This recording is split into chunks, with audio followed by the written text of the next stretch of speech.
Hi friends, welcome to Cricket 360. இன்னைக்கு ஐபிஎலோட 52nd game of the season between Royal Challengers Bangalore vs Gujarat Titans பத்தி ஒரு match prediction. இந்த வீடியோல ஒரு ஃபேண்டசி டீம் தரேன், சோ ஃபுல் வீடியோவை மிஸ் பண்ணாம பாருங்க. இந்த மேட்ச் எங்க நடக்குதுன்னு பாத்தீங்கன்னா Chinnaswamy stadium in Bengaluru. High scoring games இங்க எக்ஸ்பெக்ட் பண்ணலாம். விக்கெட்ஸ் ஃபிளாட்டா தான் இருக்கும், பவுண்டரிஸும் கொஞ்சம் ஸ்மாலரா தான் இருக்கும். ஸோ அதனால எப்போதுமே பேட்ஸ்மேனுக்கு சாதகமாக தான் இந்த பிச் இருந்திருக்கு. ஜென்ரலாக ஆவரேஜ் ஃபர்ஸ்ட் இன்னிங் ஸ்கோர் பார்த்தீங்கன்னா 174, average second inning score 158. But இந்த season first innings average score 200+ போகுது. செகண்ட் இன்னிங்ஸ் ஆவரேஜ் ஸ்கோரும் கிட்டத்தட்ட 195. Head to head record between RCB vs Gujarat Titans பார்த்தோம்னா சோஃபார் 4 டைம்ஸ் ஐபிஎல்ல மோதி இருக்காங்க. அதில் 2 டைம்ஸ் ஆர்சிபியும் 2 டைம்ஸ் ஜிடியும் ஜெயிச்சிருக்காங்க. இந்த சீசன் ஏற்கனவே ஒரு கேம் மோதி இருக்காங்க. ப்ரீவியஸ் மீட்டும் பார்த்தீங்கன்னா இந்த 2 டீமுக்கும் ஆர்சிபி vs ஜிடி தான். அதில் ரொம்ப ஈஸியாகவே ஆர்சிபி ஜெயிச்சாங்க. ஃபர்ஸ்ட் குஜராத் டைட்டன்ஸ் பற்றி பார்த்தோம்னா சோஃபார் இந்த சீசனில் 10 கேம்ஸில் 4 வின்ஸ் அண்ட் 6 லாஸோட டேபிள் 8th பொசிஷனில் இருக்காங்க. அவங்க சீசனுங்கிறது ஆல்மோஸ்ட் ஓவர் அப்படின்னு தான் நான் சொல்லுவேன். காரணம் அவங்க 8 பாயிண்ட்ஸோட இருக்கிறாங்க. பட் ஆல்ரெடி டாப் 4ல் இருக்கிற டீம்ஸ் 12 பாயிண்ட்ஸோட இருக்காங்க. ஸோ அவங்கள கேட்சப் பண்ணுறதுங்கிறது ஒரு பெரிய டாஸ்க்கு. அது இவங்களுடைய இப்போ இருக்கிற ஃபார்மை வச்சு அவங்க பண்ண முடியும்னு எனக்கு தோணல. காரணம் அவங்களோட மெயின் கன்சர்னாக இருக்கிறதே அவங்களோட பவுலிங் தான். லாஸ்ட் சீசன்லாம் பார்த்தீங்கன்னா ஷம்மி இருந்தார், நல்லா போட்டார்.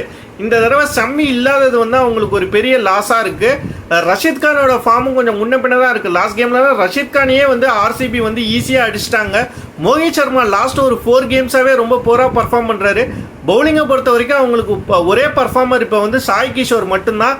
பேட்டிங்கில் பார்த்தீங்கன்னா சாய் சுதர்ஷன் லாஸ்ட் ஒரு 2-3 கேம்ஸ் நல்லா விளையாண்டாரு. லாஸ்ட் கேம் ஷாருக் கான் கூட கொஞ்சம் நல்லா விளையாண்டாரு. பட் சுபம் கில்லோட ஃபார்மாக அவங்களுக்கு ஒரு பெரிய மைனஸாக இருக்குது. ஸோ ரொம்ப இன்கன்சிஸ்டண்ட்டான சீசன். ஆல்ரெடி வேறு ஆர்சிபியோட தோற்றுருக்காங்க. ஹோம் அவே எங்கேயுமே இவங்களுக்கு ஒரு நல்ல ஒரு பர்ஃபார்மன்ஸ் இல்லை இந்த சீசன். ஸோ இந்த கேமும் ஜெயிக்கிறதுக்கு கஷ்டம்னு சொல்லி நான் ஃபீல் பண்ணுறேன். நெக்ஸ்ட் ஆர்சிபி பற்றி பார்த்தோன்னா சோஃபார் இந்த சீசனில் 10 கேம்ஸில் 3 வின்ஸ் அண்ட் 7 லாஸோட டேபிளில் 10th பொசிஷனில் இருக்காங்க. அவங்களோட சீசனுங்கிறது ஆல்மோஸ்ட் ஓவர் தான். நான் ஏற்கனவே சொன்ன மாதிரி டாப் 4ல் இருக்கிற டீம் 12 பாயிண்டில் இருக்காங்க. ஆனால் இப்போ தான் ஆர்சிபி 6 பாயிண்ட்லேயே இருக்காங்க. ஸோ அதை கேட்சப் பண்ணுறதுங்கிறது ஒரு ஹிமாலயன் டாஸ்க் தான். பட் லாஸ்ட் ஃபியூ கேம்ஸ் இவங்களுக்கு பேட்டிங் கொஞ்சம் கிளிக் ஆகிருக்கு. பவுலிங்கும் கரண் சர்மா வந்ததுலேருந்து ஓரளவுக்கு நல்லா கிளிக் ஆகிருக்கு. ஒரு ஃபியர்னஸ் பிராண்ட் ஆஃப் கிரிக்கெட் விளையாடுறாங்க ஆர்சிபி. லாஸ்ட் ஃபியூ கேம்ஸ் அவங்க டாப் 6 ரொம்ப ஸ்ட்ராங்காக இருக்காங்க. ஸோ ஒரு ப்ரைடுக்காக விளையாட போகும்போது சில ரிசல்ட்ஸ் அவங்களுக்கு லக்கீலி மற்ற கேம் ரிசல்ட் ஃபேவர் பண்ணிச்சுன்னா ஒரு ரொம்ப அவுட் சைட் சான்ஸ் இருக்குது. இன்றைக்கி மும்பை தோற்றதுனால அவங்களோட சான்சஸ் இன்னமும் டென்ட் ஆகிருக்கு.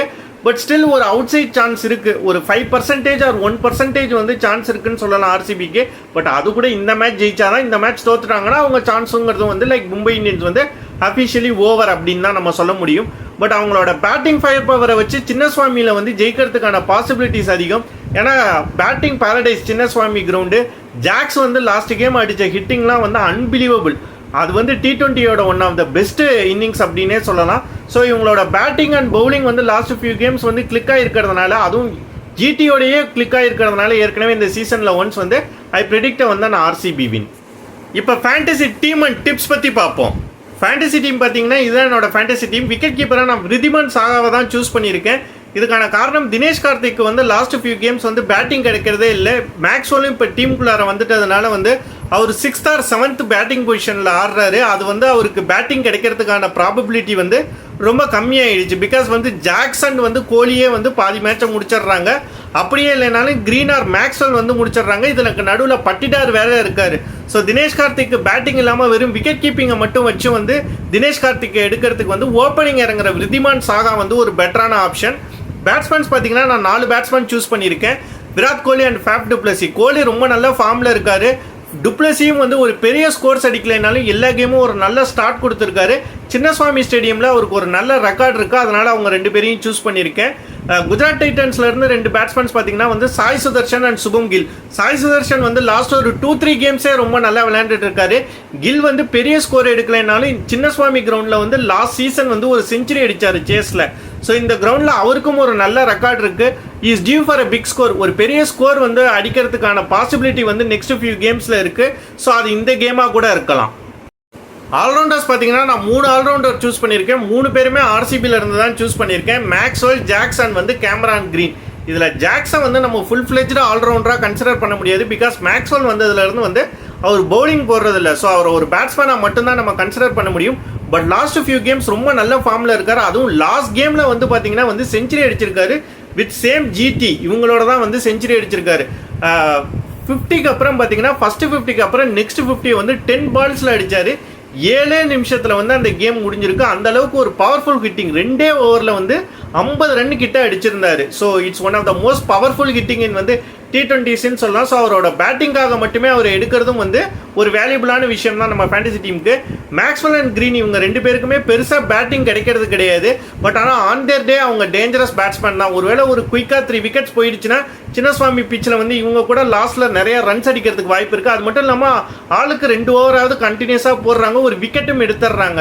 ஸோ ஒரு ஆல்ரவுண்டர்ஸ் இருக்கிறது வந்து நம்ம டீமுக்கு ரொம்ப முக்கியமானது. இல்லை நிறைய பேட்டிங் இருக்குது ஆர்சிபிலன்னு நீங்கள் கன்சிடர் பண்ணிங்கன்னா இவங்களுக்கு பதிலாக கரண் சர்மாவை நீங்கள் எடுக்கலாம். மேக்ஸ்வெலுக்கோ இல்லை வந்து கிரீனுக்கு பதிலாக கரண் சர்மாவை எடுக்கலாம். பவுலர்ஸ் பார்த்தீங்கன்னா நான் 3 பவுலர்ஸ் எடுத்திருக்கேன். ஜிடியிலேருந்து ரஷீத் கான். என்னதான் ரஷீத் கான் வந்து சரியாக போடலனாலும் வந்து is one of the best T20 bowlers. So அவரை நம்ம டெஃபினட்டாக மிஸ் அவுட் பண்ண முடியாது. Mohit Sharma compared to other GT bowlers இவரை நம்பலான்னு சொல்லி நான் எடுத்திருக்கேன். இவர் வேண்டாம்னு நினச்சிங்கன்னா சாய் கிஷோரை கூட எடுக்கலாம். லாஸ்ட் கேம் இவங்களுக்கு எகென்ஸ்டாக கொஞ்சம் நல்லாவே போட்டார். தென் வந்து ஆர்சிபியிலேருந்து முகமது சிராஜ் வந்து லாஸ்ட் ஃபியூ கேம்ஸில் அவரோட பழைய ஃபார்முக்கு வந்து, அதாவது அவரோட குட் ஃபார்முக்கு வந்து ரிட்டர்ன் ஆன மாதிரி தான் தெரியுது. ஸோ அவரும் உங்கள் ஃபேண்டசி டீமுக்கு ஒரு இம்பாக்ட் கொடுக்கறதுக்கு நிறைய வாய்ப்புகள் இருக்குது. Captain and vice captain choices பார்த்தீங்கன்னா நான் கேப்டனா கோலியை சூஸ் பண்ணியிருக்கேன். ஆரஞ்ச் கேப் லிஸ்ட்டில் நான் செகண்ட் பொசிஷனில் இருக்காரு. இவரை விட கெய்க்வாட் வந்து ஒரு 9 ரன்னு கூட இருக்கிறதுனால வந்து இவர் செகண்ட் ஸ்பாட்டுக்கு வந்துட்டாரு. பட் நல்ல ஃபார்மில் இருக்கார் இந்த சீசன். சின்னசுவாமி கிரவுண்ட்லேயும் ரொம்ப நல்லா விளையாண்டுருக்காரு. ஸோ அவர் கேப்டனாக போடுறது வந்து நம்ம டீமுக்கு வந்து ரொம்ப முக்கியமான ஆஸ்பெக்டாக நான் பார்க்குறேன். வைஸ் கேப்டனாக நான் வந்து சுபம் கில்லை சூஸ் பண்ணியிருக்கேன். பெரிய லெவல் ஃபார்மில் இல்லைனாலும் சின்னசுவாமி கிரவுண்டில் ஒரு நல்ல ரெக்கார்ட் இருக்குது. Is due for a big score அப்படிங்கிறதுனால நான் கில்லை போட்டிருக்கேன். இவங்க 2 பேரை தாண்டி வேறு நல்ல கேப்டன் வைஸ் கேப்டன் சாய்ஸஸ் பார்த்தீங்கன்னா வில் ஜாக்ஸ். லாஸ்ட் கேம் வந்து one of the most powerful T20 innings ஆடினாரு. ஸோ அவரும் ஒரு நல்ல ஆப்ஷன் தான். சாய் சுதர்ஷன் கொஞ்சம் ஸ்ட்ரைக் ரேட் முன்ன பின்ன இருந்தாலும் லாஸ்ட் ஒரு 2-3 கேம்ஸ் ஒரு பெரிய ஸ்கோர் எடுத்திருக்காரு. ஸோ அதையே கண்டினியூ பண்ணாருன்னா வந்து நம்ம ஃபேண்டசி டீமுக்கு வந்து ரொம்ப நல்லது. நிறைய பாயிண்ட்ஸ் எடுத்து கொடுக்கறதுக்கான சான்சஸும் அதிகம். அதர் தேன் தட் வந்து பார்த்தீங்கன்னா கொஞ்சம் ஸ்லைட்லி ரிஸ்கியர் ஆப்ஷன் வந்து கேமரான் கிரீன் ஆர் மேக்ஸ்வெல். இவங்க 2 பேருமே ஒரு ரிஸ்கி ஆப்ஷன் தான். ஒருவேளை 3-4 விக்கெட்ஸ் வந்து முன்னாடியே விழுந்துருச்சுன்னா இவங்களோட ஆல்ரவுண்டு கேப்பபிலிட்டியில் வந்து இவங்க நிறைய பாயிண்ட் ஸ்கோர் பண்ணுறதுக்கு வாய்ப்புகள் இருக்குது. ஸோ இவங்களையும் நீங்கள் ட்ரை பண்ணி பார்க்கலாம். பட் எந்த பவுலரையும் நான் சஜஷன் பண்ண மாட்டேன்.